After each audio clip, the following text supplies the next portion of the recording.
Do you know what I'm dreaming about?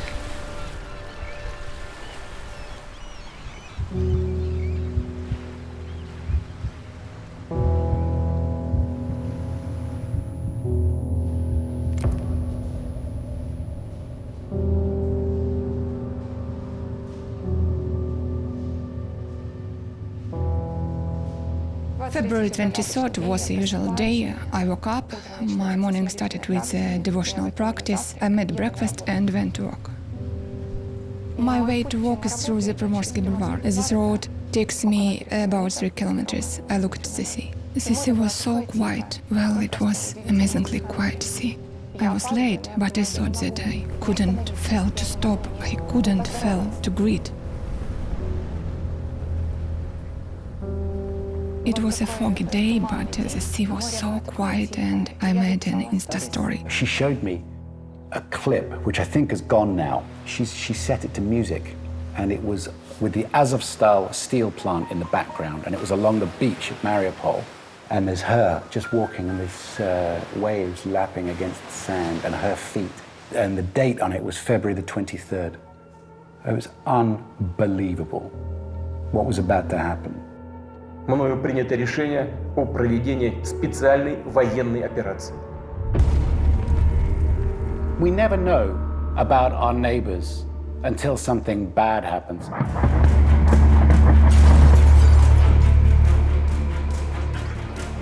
Chris, that sucks. There is no cell phone service, no light, no heat, no water. Russians are on all checkpoints I have. I have no idea how to live. Just pray.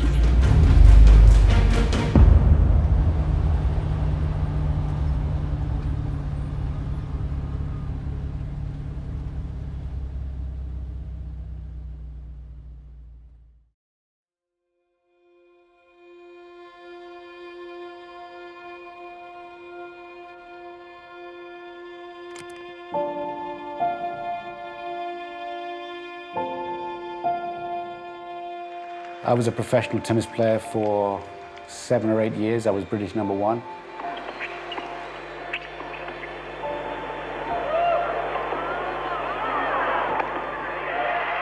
What does Wimbledon mean? It means excellence, and it means high standards all around, both on court and off.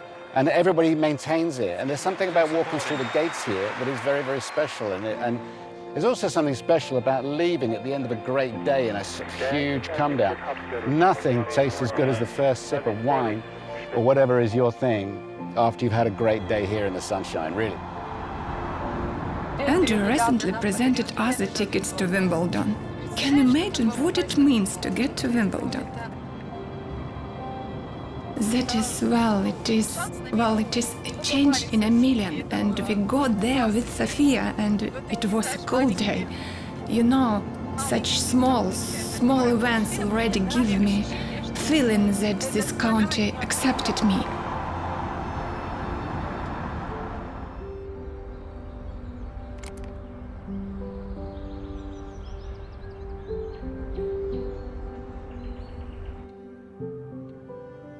As soon as I saw the Homes for Ukraine scheme, as soon as I saw it, I felt like I had been like a fish hooked. There's no way, we can't live here. I can't do the job that I do. Maybe I had been looking for something, you know, to do something good for a change, you know, or to try to help. God saved me and my family. We are all alive. Hello. Yes, I love you. And I love you too. Oh, I miss you very much. How are you? I haven't spoken to you very much since you got back. God helped me and my sister to live here in safety place with amazing hosts. You hadn't met. No, well, I feel like we know you because we've had some. Yulia. Yes, yeah, Yulia. But, you're smart, baby. You look at me. He looks at me like. So does Yulia. Guys. They all look at me like that. Oh, I know. When we arrived from Ukraine, I know. Oh, you're climbing up on me. Very changed. These 2 weeks I don't saw him, and he is very changed. So much. What would I put in an alarm on a suitcase? my wife and 2 adult children. And Louis can come too. He's my 10-month-old grandson. So, I mean, I saw suitcases arriving here. And it was one of the pictures that I took when Yulia and Olga arrived with their children. One of my favorites is this one. And then she's handing, and then look at that.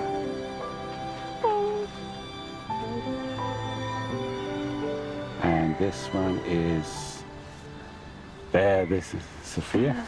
Yeah. And then we have a look at the apartment, the arrival, and then there's this person who organized everything. She puts her hand out, and there's no chance. Yulia goes in for the hug. Hug. Hug. A hug. I like that picture. That is, that's a Ukrainian boy. Look, he's still over there. He's still there.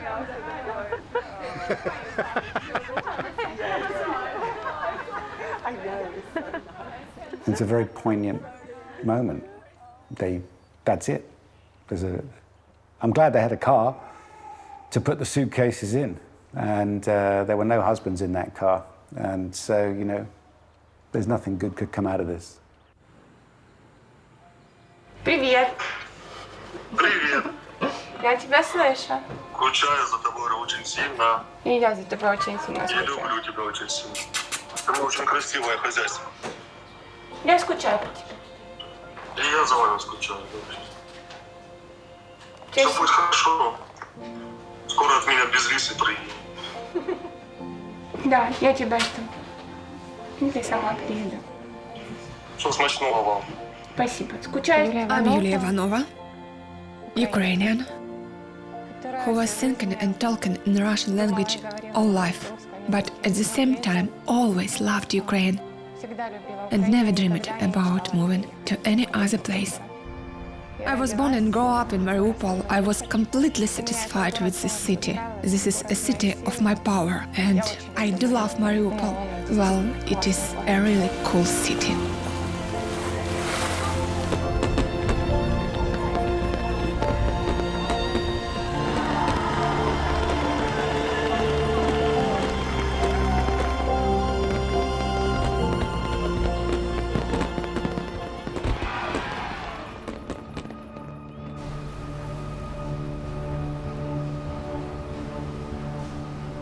Olga was calling me every day and telling that we had to leave Mariupol.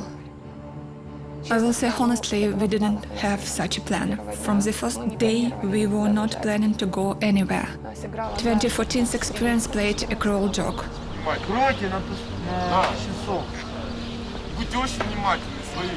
I personally thought that it would be as in 2014, the outskirts would suffer. I'm living in a city center and everything will be alright.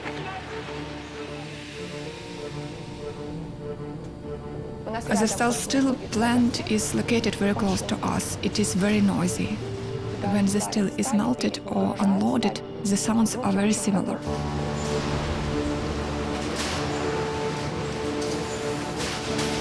I heard explosions.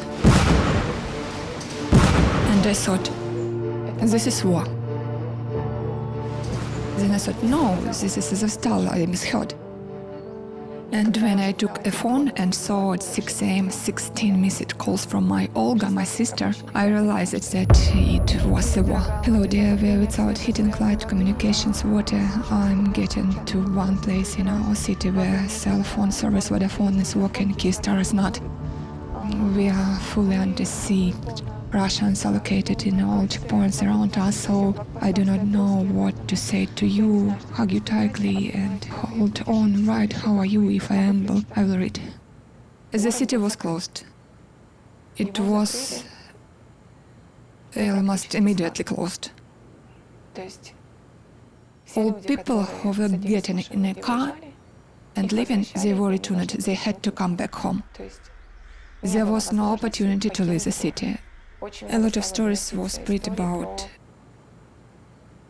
shot cars, how many cars were on the sides, how many bodies, how many dead, how kids dead and how they were shot. We repeatedly, near the drama theater and the Komsomol cinema, there were organized places where people were gathering to form in the columns. There were lists of cars with car numbers and names, but no single column was able to go out because the city was closed. I remember we left for a bonfire. It was a sunny day. In general, Mariupol is a very sunny city. And I saw how parachutists are flying. This one not big, just like this parachutists are flying. I asked my husband, what is this? He said, this is a bomb. It was the first time I saw how the plane, I didn't see the plane, I saw how the bombs were flying. They were flying point-wise, as it seems to me they were on not big, not white parachutes. And then I saw for the first time what it was, and I realized that we were able to calculate the time, how much we had to run to places and not to get into. When it fell, at that moment it was, for instance, from us about in 1 kilometer they fell, but there was such a noise that I understood that it is very scary. And next time I was almost near the bombs because I was running. I was exactly near school 66. I was near that school when bombs were flying. And I just saw them and I realized that I had to run. I had no idea where to stop because when an aerial bomb falls, explosions, craters, they can be up to 20 meters deep and radius is up to 50 meters, and the cars are covered with soil completely. If cars are located near, they are as if they are in a tomb. Nothing is left. I do remember that I was running so hard, and I realized that I was praying. I just prayed to God, if there is your will, I will see my daughter again. If not,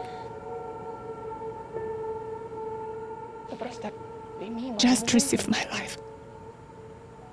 I thank you for having him.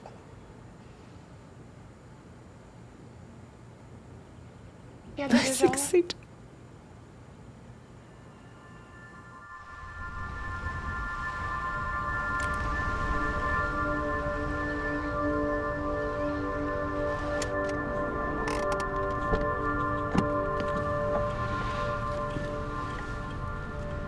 There was a moment when I thought that it was not true, because it was quiet here, no shouting here, everything was working here, people were living a normal life, nothing had been changing for them. I didn't believe that it happened at all. There was a moment when I thought that it was a dream.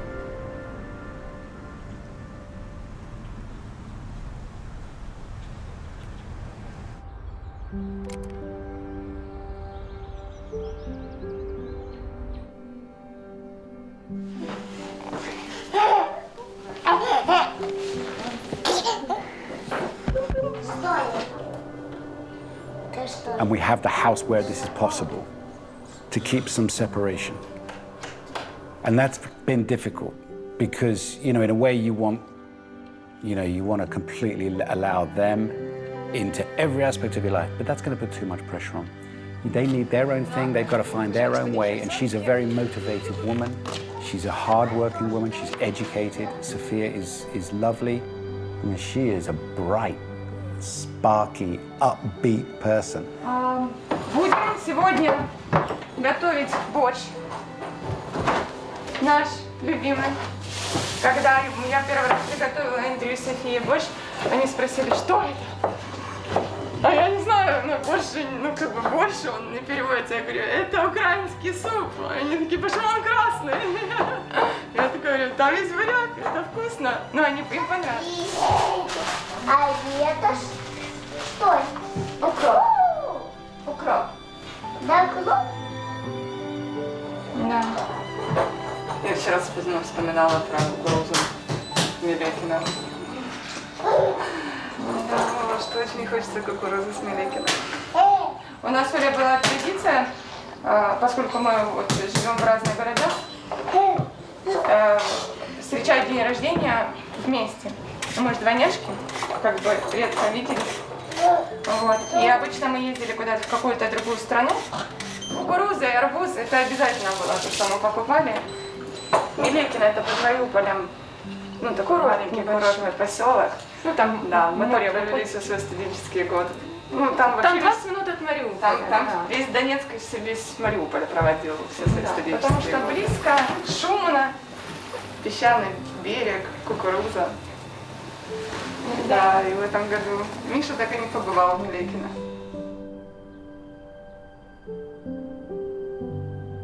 A couple of times when she starts crying, I cry. And that's almost immediate because she's such a happy person. And of course, she's been to see her husband now. You know, there's a different phase of grief now. And now we all allow the war to go on forever, do we? And Ukraine's just a war zone, is it? And Putin is successful, in effect. Shattered his own country, in a way. Shatters the lives of everybody in Ukraine. And all that evil spreads out, and we just accept that now. How long is this going to last for? How long is this going to go on? No.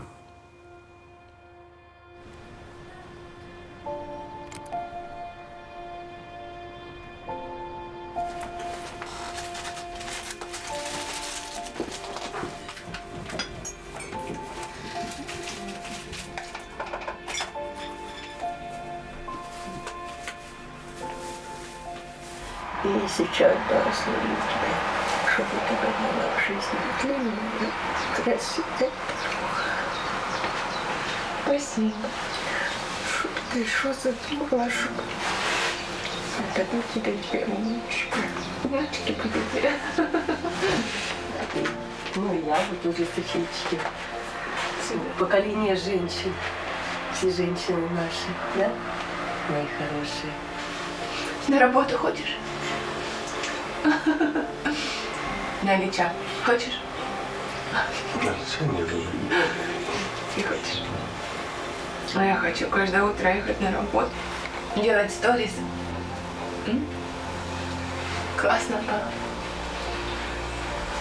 Классно было. С друзьями встречаться. Все еще впереди, все будет. Сядешь рядышком со мной? Вот. Победим? Вот победите и вернемся. Победим. Победим. Потому что по-другому нельзя. Мы же хотим. Так, это пока дальше. Домой хотим все. Поэтому надо победить. Геть з України, зборних Россию, да? Геть з України.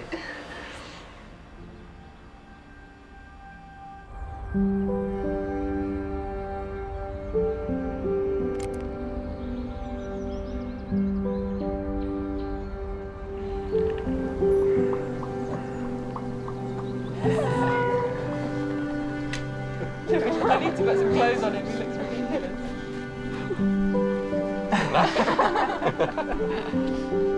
Homes for Ukraine was set up to give people who are fleeing war a chance to have safety. There's no way I couldn't sign up for the Homes for Ukraine scheme. It wasn't something that I felt like I had much choice with, really. As soon as the scheme came out, that was it. I mean, it was too long after the invasion on February the 24th. It was too long until whatever it was, March the 18th, when the scheme came out. It was too long. And then it was too long, it was too bureaucratic, full of red tape and full of people pushing bits of paper around. There were people waiting to come here. There were families and individuals who, with open arms, were saying, come. And it took too long. I got onto my local MP and we got things going, but everybody had to fight for this. It shouldn't have been as difficult a fight as it is. And then there's the application for universal credit. There's biometrics for the passports. There's opening a bank account, making a mobile phone work, getting the children into school, having a doctor, you know. And I would do it all again in a heartbeat, but it should have been easier for everybody to do. They were so well prepared, and in legal aspect too. No, it was not, some kind of a hasty and spontaneous decision as let's give a hand to Ukrainian families by the whole world. No, they really took everything into consideration, read everything, got acquainted. It was in such a state in which I felt a full care from these people. I think the best moment so far was two things. When they arrived, all of them, you should see them. With the greyness and after traveling and leaving things behind. Also shock, so they were quite up, and because we've been speaking a little bit beforehand and texting and emailing, but they arrive and they see the house, they see us, we talk. So there's that moment.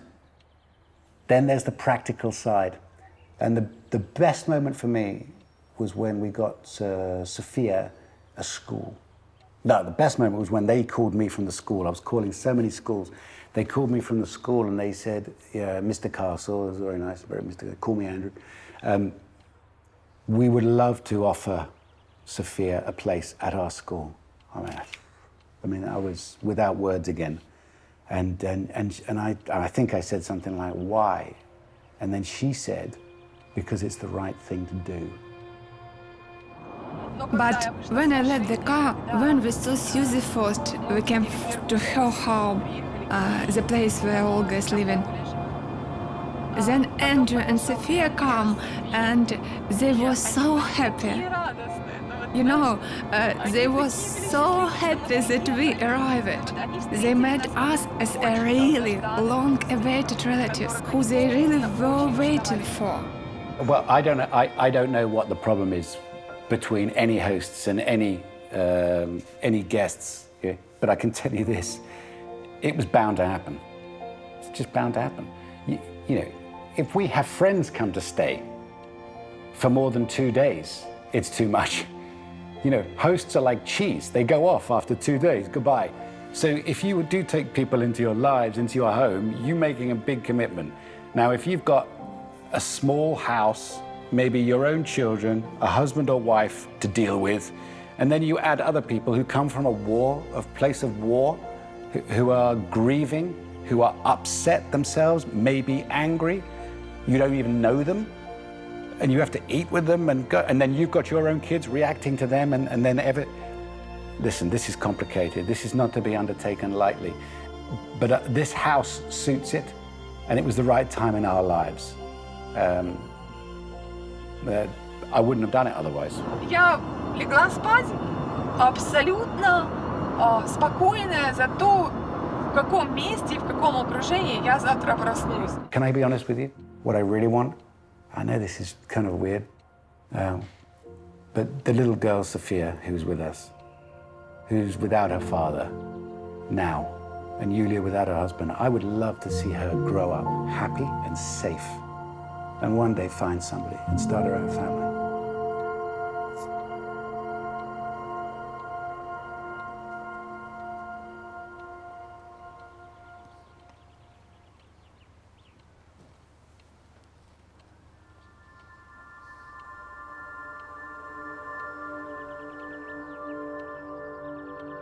So there.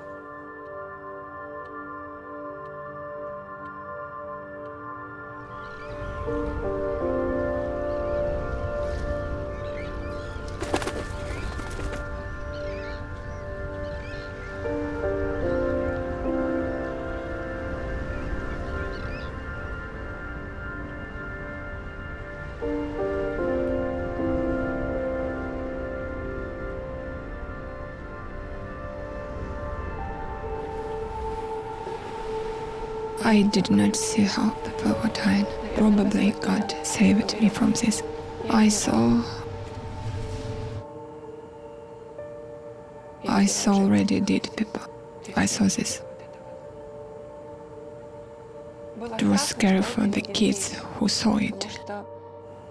Because people who were dead, they were placed at the bus stops or on the benches with the hope that they would be taken away. But when there were more and more people, we realized that nobody was taking them. I was scared that kids saw it.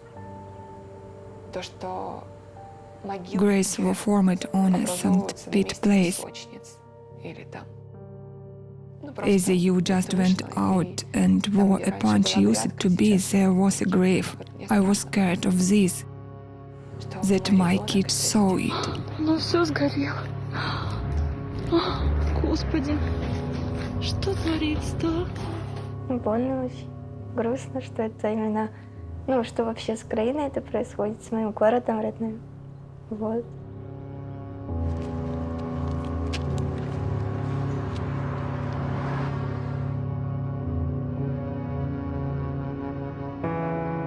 Я не боялась, на самом деле. Там больше всех мама паниковала. I don't want Sofia, my daughter, come back to Mariupol and see it as it is now. I would like her to remember it as it used to be. We started draining water from the heating batteries in block of flats. The heating water. At the beginning we were joking like ever, don't think to cook on it. Well, it is technical water. After we gathering water and snow and were cooking on the rainwater. Well, that water was as it from a spring. We were not averse to take water from puddles as water was needed. I remember my first cup of boiling water. I burst out of crying because I realized how much these basic things became valuable and necessary. Currently, water has a special taste for me, as bread. My grandmother was always wondering why I eat without bread, how it is possible to eat without bread.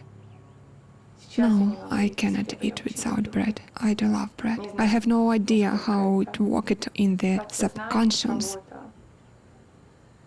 But you understand that during the war you were able to get any product, but not bread.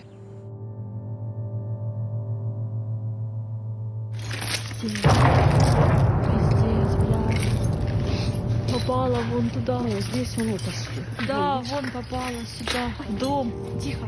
After another aerial bomb, 9-story houses next to us caught fire. Our garage was placed exactly between them. It was so cold in a flat. To live was, my husband did not agree to live because it was not safe. But it was so frozen, really. The sun was shining outside and I know that I wanted to go out. I was begging him on the pretext to see the garage. I realized that if there is no car, you are a corpse. The car is the way to survive in Mariupol, it is a way to break out of the city. After he saw these 9-story houses caught fire, he agreed to walk to the garage to have a look. I remember we left, and 4 garages are placed there. The roof opens up gradually. The house is placed in such a way, ours is the 4th in the order. We were walking and I saw the first garage, the direct hit. It was completely burned down, completely. Chamomile opened. There was only ember, the frame of the car. The second garage, the direct hit. I already started crying. I saw the 3rd garage and there was a direct hit too. I just said, "The Lord, it is your will, because only up to you to decide whether I stay here or able to break out of Mariupol."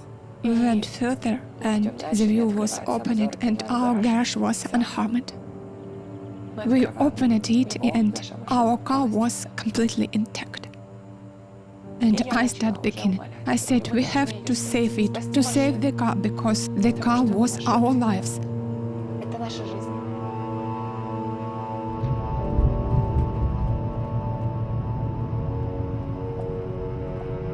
We We're looking for a district where it is possible to replace a car. When we were driving there were no roads, and we saw the collapse that had happened in the city. We were driving, and the Lord led us in such a way that I remembered that my friends live nearby in the next quarter, and they are in a private house and they have the underground parking a garage. I offered to go there. When we arrived, there were 4 cars of my friends from the temple which were formed to leave. I saw them and I realized that they were living. There was such a state in the city that we know that either here or there, it doesn't matter. They said to me, you have 20 minutes. You have 20 minutes to make a decision, either you go or not. I immediately started begging husband. I said, we have to leave. We just have to leave. Just I won't be able to spend any more night here. He said, we cannot leave because we have to inform our relatives. They will worry a lot. And we made the decision that we would go tomorrow morning if this column succeeds. The day we went to our beloved ones, to parents, to my parents and to husband's parents, and suggested to live all together. Nobody was ready. Well, all refused. Rudely speaking, we were saying goodbye. Because we didn't know if we would meet again.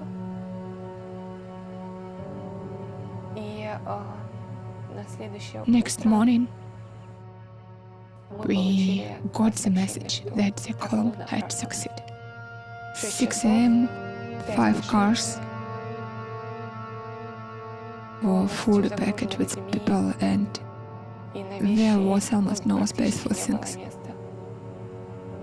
Because 2 days before there was a huge airstrike, and for instance, among 10 cars that were ready for a column, 4 were fully smashed up. They were twisted by the blast wave that they were not able to go. A few cars were completely without windows. Well, the weather was cold, it was March. There were small kids. We were living. And by that time, one Ukrainian roadblock had been defeated. It was not occupied by anyone. We were warned that the road was mined. If either somebody goes ahead or the car goes somehow, and it will show the way and no one should divide. We were living, and there were destroyed and burned tanks, ours. The road was really mined. The mines could be seen. They were visible. The leader was found in our column who assumed responsibility, and he was leading us on his car along the roadsides fields to drive around this mined area, the distance.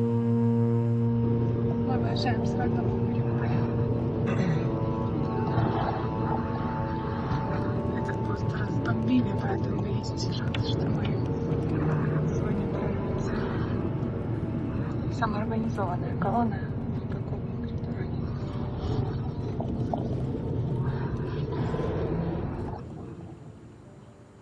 As soon as we crossed that roadblock, mobile service immediately appeared.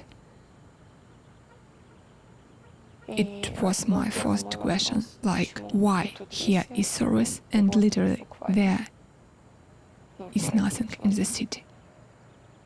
We quickly got to Berdyansk, and my first hysterical attack happened there, because I couldn't believe that I had consequences, that it was happening everywhere. The war is everywhere. When we arrived in Berdansk, yes, it was already occupied. We were driving through Russian block post, but everything was working. There was everything in shops, there was everything in chemists. People were walking in streets, everything was unharmed and it was quiet. And I sat down on the bench, the sun was shining, the birds were singing, it was March, tulips. I started crying because I couldn't believe that hell is only in Mariupol. I wanted as much as I could get to Dnipro, to Zaporizhzhia at least. And we made a decision with my husband to go on that day. We arrived and Aunt Luba said that it is curfew and you must not turn on the light. I entered the shower and there is hot water.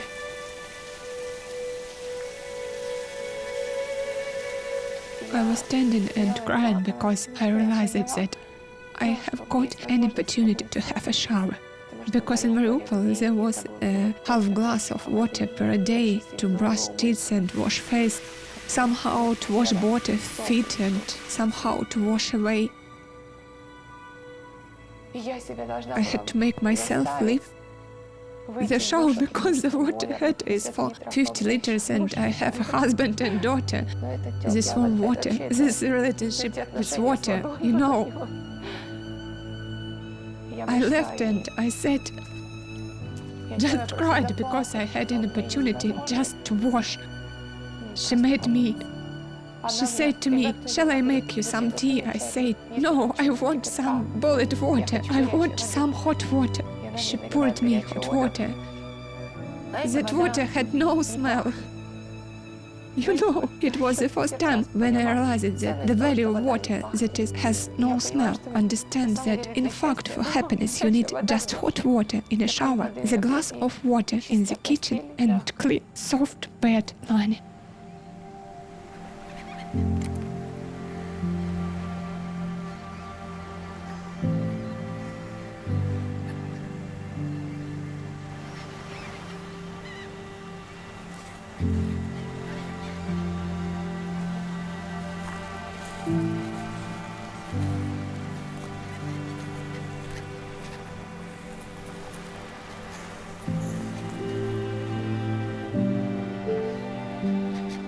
Знаешь, о чем мечтаю? О чем? Мечтаю, чтобы ты поскорее нашла друзей. Настоящих. Преданных, верных. Мечтаю, чтобы у меня появилась интересная работа. Мечтаю, чтобы к нам поскорее приехал наш любимый папа. Чтобы его здесь также приняла эта страна, чтобы он здесь мог найти работу. И мы нашли бы красивый, уютный домик наш с садом, с бассейном. И недалеко от моря. И с теннисным кортом. И с теннисным кортом можно. Да? О чем ты мечтаешь? Не знаю. О том же, что и ты. Круто. Будем воплощать, значит, эти мечты вместе.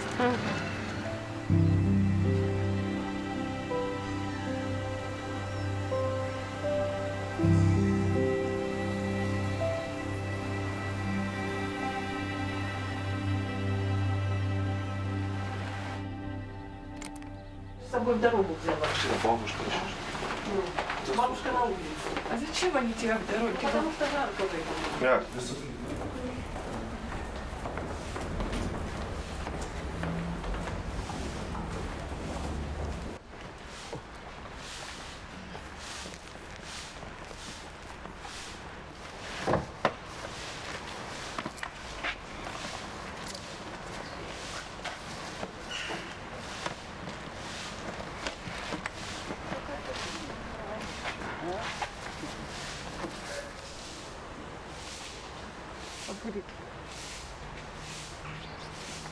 Война скоро закончится. Да, скоро.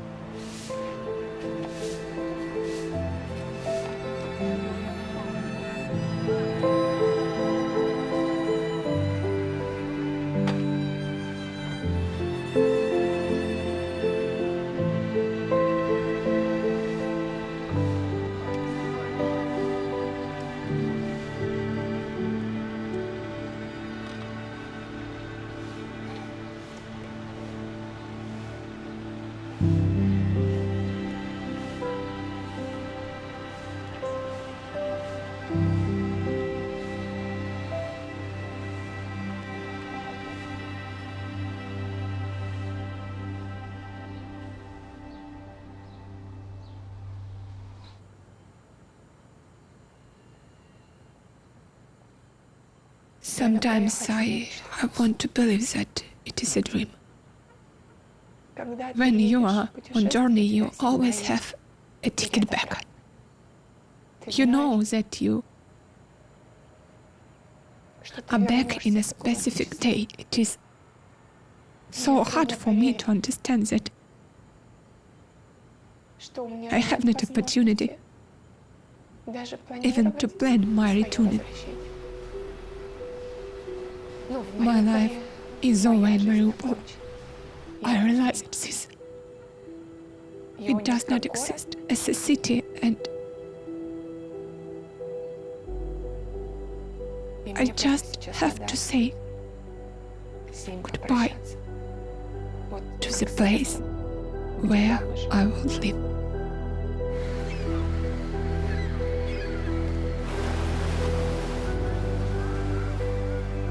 Well, I'm proud of Yulia and Sophia. I have no reason to be, but I am proud of them. I think they're amazing. I think the people of Mariupol and other towns and cities that I've read about, their spirit could have been destroyed, and it hasn't been. They're as strong as ever. It's unimaginable what's happened there, but elsewhere too. It's unimaginable. So when somebody says, "Oh, you have people from Ukraine with you," and I'm like, "Yeah, I do." Where are they from? Mariupol. And people are like, "Oh," because it became a name synonymous with destruction and barbarity. And here they are. You can't destroy Yulia and Sophia and her sister and her 2 children. Can't do it. You just can't do it. You need more weapons. Yeah, you need aircraft. You know, you need everything. You shouldn't need anything.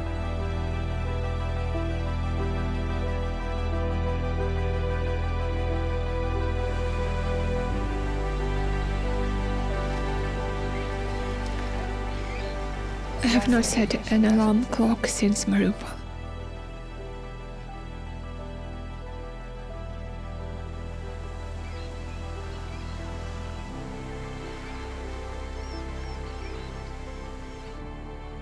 Sometimes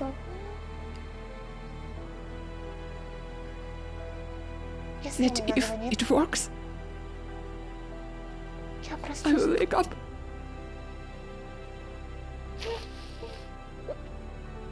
I will wake up at home and go to work.